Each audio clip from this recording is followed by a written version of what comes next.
Tomorrow, people around the world will stop to remember the courage, bravery, and sacrifice Allied troops made 75 years ago during the D-Day invasion on June 6, 1944.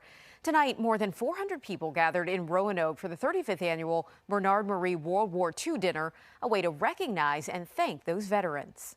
On this June night in Roanoke, it was a chance to mingle and learn from the greatest generation. 39 World War II veterans in attendance for the Bernard Marie WWII dinner, including John Aiken, who shared a harrowing story of battle in Italy. They outgunned us. We had to retreat. The annual dinner has been happening since 1984 as a way for French native Bernard Marie to thank the World War II troops who liberated his family and Nazi-occupied France in 1944. That included the presentation of 2 French Legion of Honor awards. Russell Robinson, au nom du président de la République, nous vous décernons les insignes de chevalier de la Légion d'honneur.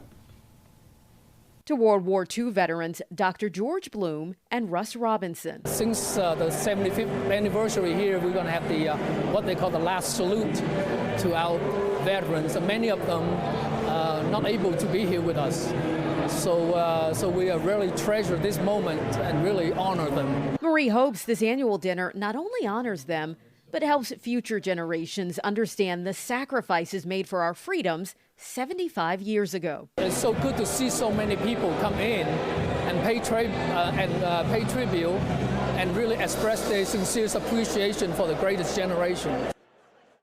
During tonight's dinner, the crowd also celebrated Bernard Marie's 80th birthday, which is today.